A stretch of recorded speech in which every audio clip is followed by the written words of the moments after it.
हमें टेक्सास में एक ऐसा जिम मिला जो लोगों को बहुत ही अलग ढंग से ट्रेन करता है। उस दिन को याद करो जब तुमने जीने की इच्छा छोड़ दी थी। Bo Jones, Shelby Estocado, Brandy Fields, Nefli Mendoza. Ryan Chen. 2009 में जब मैं 19 साल का था, 4 साल पहले। सब कुछ अचानक से बदल गया। एक विस्फोटक पर कदम पड़ा और मैंने अपने दोनों पैर खो दिए। मैं एक ट्रिपल एऑर्टिक एन्यूरिज्म का शिकार हो गया। एक स्नोबोर्डिंग एक्सीडेंट में मेरी रीढ़ की हड्डी में T6 इंजरी हो गई थी और मेरा स्टर्नम टूट गया। मैं बर्फ में स्कीइंग करने निकला। मैंने एक बड़ी छलांग लगाई लेकिन लैंडिंग देख नहीं पाया। मैं पीठ के बल गिरा और मेरी रीढ़ की हड्डी टूट गई। मेरे आंटी के घर एक फैमिली गैदरिंग में मेरे स्टेप डैड और मेरे बीच बहस हो गई थी। काफी बड़ा झगड़ा हुआ था। वो चले गए और शायद 2 घंटे बाद मेरी मॉम और मैं घर पहुंचे और वो मेरा इंतजार कर रहे थे। तो जब हम घर पहुंचे तो मेरी मॉम अंदर गई। वो अपनी सीट से उठे और दरवाजे की तरफ आने लगे और मैंने बस सुना कि नहीं नहीं नहीं, और फिर एक गोली चलने की आवाज। मुझे लगा कि उन्होंने मेरी मॉम पर गोली चलाई। जैसे ही मैंने दरवाजा खोला, उन्होंने बिना किसी हिचकिचाहट के मुझ पर 3 बार गोली चलाई। गोली लगते ही मैं पैरालाइज हो गई और उसके बाद का मुझे कुछ याद नहीं। मैं सिर्फ उस विनाशकारी भावना की कल्पना कर सकता हूँ जब उन्हें एहसास हुआ होगा कि इसका उनकी जिंदगियों पर कितना बड़ा असर पड़ेगा। मैं जिस मानसिकता में था ये बहुत ही मुश्किल है। ये बहुत ही मुश्किल था। एक 20 साल के आर्मी सोल्जर होने से सीधे एक ऐसी स्थिति में होना जहां मैं खुद को खाना भी नहीं खिला सकता। मेरा माइंडसेट बहुत नेगेटिव था। मुझे नफरत हो गई थी अपनी हालत से, जैसा मैं दिखता था उससे। मैं रो रहा था और उस दर्द से जूझ रहा था जिसे उस दुर्घटना की वजह से मुझे झेलना पड़ा। मैं खुद से ये पूछ रहा था कि क्या मैं ये जिंदगी जीना चाहता हूँ? मतलब क्या अब ये जिंदगी जीने लायक बची है? मैं एक पैर ना होने के बावजूद जुजित्सु सीख रहा था। मैं आगे बढ़ना चाहता था, लेकिन फिर एक दिन ट्रेनिंग के दौरान मुझे अचानक बहुत दर्द हो रहा था। इतना ज्यादा कि मैं कार में बैठा और सुसाइड के बारे में सोचने लगा। इंजरी के बाद मैं लगभग 10 साल तक हर दिन सुबह जागता और सोचता कि आज वो दिन है जब मैं खुद की जान लूंगा। मुझे याद है जब आईसीयू में मेरी आँख खुली, उन्होंने बताया मेरा शरीर नीचे से पैरालाइज्ड है। लेकिन जब वो अपनी जिंदगी के सबसे मुश्किल मोड़ पर थे, तब कुछ बहुत ही अमेजिंग हुआ। उन्होंने हार ना मानने का फैसला लिया, बल्कि उन्होंने खुद से कहा कि वो और ज्यादा जोश के साथ इन चुनौतियों का सामना करेंगे और जीतेंगे। मैंने तुरंत उनसे कहा कि मैं चलूंगी और 6 दिन बाद मैंने अपने दाहिने पैर के अंगूठे को हिलाना शुरू कर दिया। और मुझे याद है मैंने 11 जुलाई को अपना पहला कदम उठाया था। मुझे सहारे की जरूरत पड़ी, लेकिन वो मेरे पहले कदम थे।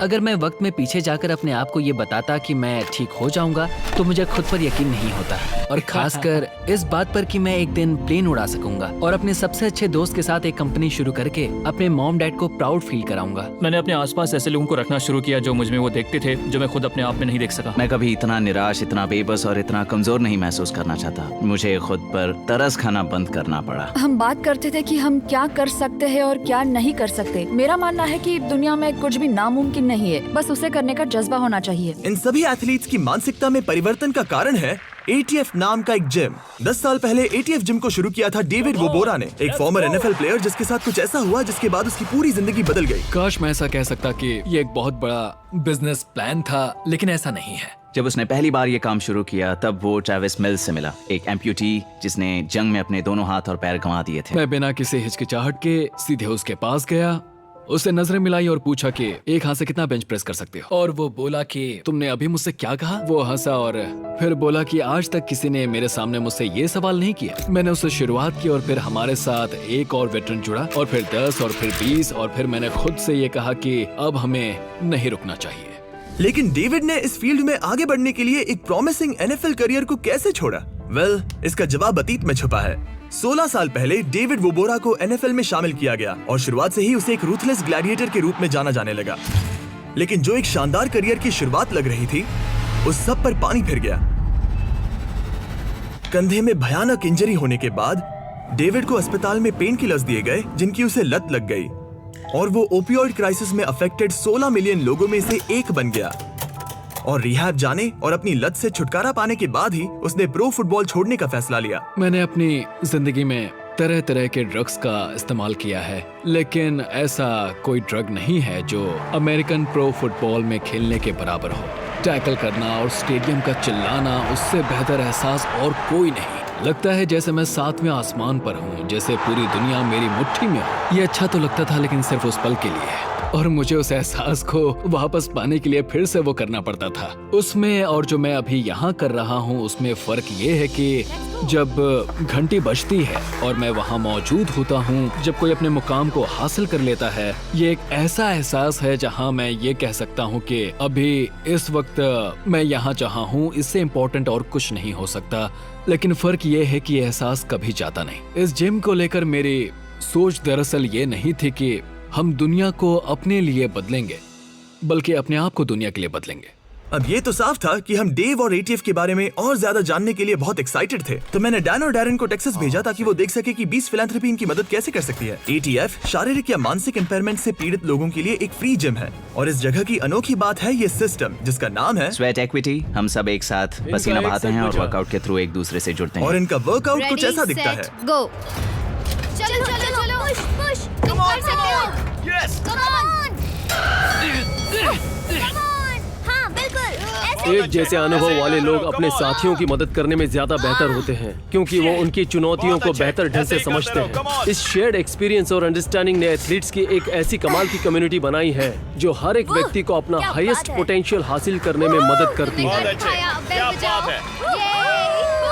घंटी तब बजती है जब कोई अपने पर्सनल रिकॉर्ड को हासिल कर ले या फिर कुछ ऐसा कर दिखाए जो पहले उसे नामुमकिन लगता हो। वो घंटी हमारे लिए एक सेलिब्रेशन है। हर कोई अपना जिम रोक कर वहाँ आकर खुशी से चिल्लाता है। ये हम सब के लिए एक इम्पोर्टेंट लेसन है। हमारे अपने संघर्ष और अचीवमेंट्स दूसरों को वो हिम्मत दे सकते हैं जिनकी उन्हें सख्त जरूरत होती है। कभी कभी आपको एहसास होता है कि दूसरों की मदद करके आपको जो ब्रेक थ्रू मिला है उसकी आपको जरूरत थी। मुझे अडेप्टिव ट्रेनिंग फाउंडेशन में आने का मौका मिला और मेरी जिंदगी बदल गई। वर्कआउट पूरा करने के बाद ब्रांडी एक नया पर्सनल वेट लिफ्टिंग रिकॉर्ड तोड़ने की कोशिश में थी। मुझे खुद पर डाउट हुआ, लेकिन मैंने अपना मन बना लिया था।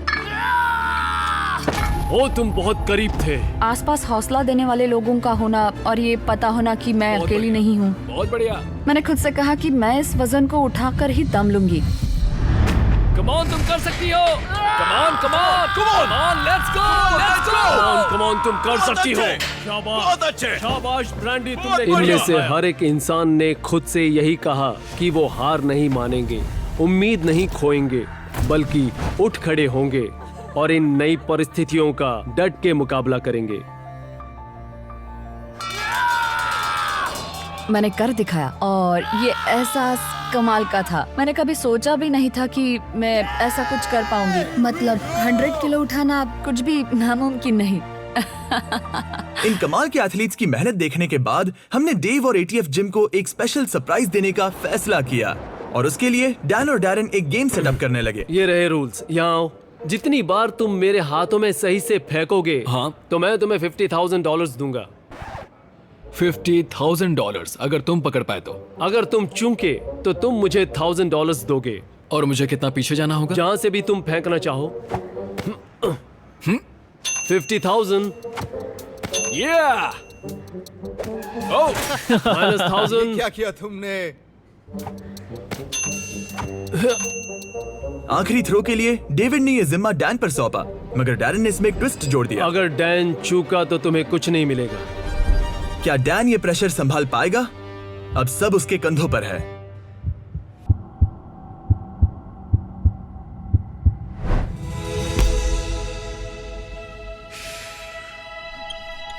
तुम्हें इतने मिलेंगे।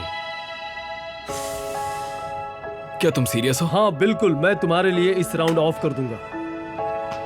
Love you brother. तुम दोनों का बहुत बहुत शुक्रिया। एक कहावत है कि कैरेक्टर स्टील की तरह होता है और उसे आग में तपाकर तैयार किया जाता है। यहाँ पर हमने कई ऐसे लोगों से बात की जिनका कहना था कि वो वक्त में पीछे जाकर अपने साथ हुए हादसे को होने से नहीं रोकेंगे, और ये एक बहुत बड़ी बात है। ये मेरे कानों पर पड़ी सबसे इंस्पायरिंग बातों में से एक है, और मैंने जितनी बार ये सुना उतनी बार मेरे रोंगटे खड़े हो गए। दुनिया में जो भी होता है उसके पीछे एक वजह होती है। अगर मैंने उस बम पर पैर नहीं रखा होता तो मैं ये कभी नहीं जान पाता कि मैं किस मिट्टी का बना हूँ। और ये भी नहीं कि मैं इस दुनिया पर एक पॉजिटिव इन्फ्लुएंस कैसे बना सकता हूँ। अपनी इंजरी से उबरने और आज मैं जहाँ खड़ा हूँ और दुनिया को देखने का जो नजरिया रखता हूँ, उसके बाद मुझे लगता है कि मैं पहले से कहीं ज्यादा स्ट्रॉन्ग। इन ट्रॉमास के बाद ही उन्हें जीवन की सबसे बड़ी चुनौतियों का सामना करने और कभी हार न मानने की अपनी अंदरूनी शक्ति का पता चला। ये हम सब के लिए एक सीख है। हमें इन लोगों से चुनौतियों का सामना करने और कभी न हार मानने की हिम्मत लेनी चाहिए। हार मत मानिए और आप खुद ही अपनी अंदरूनी शक्ति को देखकर हैरान हो जाएंगे। डेव $20 मिलियन का एक ऐसा सेंटर खोलना चाहता है जहां वो ऐसे और एथलीट्स को ट्रेन कर सके और उनकी मदद कर सके, और साथ ही वो चाहता है कि वो ऐसे और एडेप्टिव एथलीट्स कोचेस तैयार करे जो इस प्रोग्राम को अपनी कम्युनिटीज तक ले जाए। इस सोच को हकीकत में बदलने के लिए डोनेट बटन दबाएं और डिस्क्रिप्शन में दिए गए लिंक पर क्लिक करें।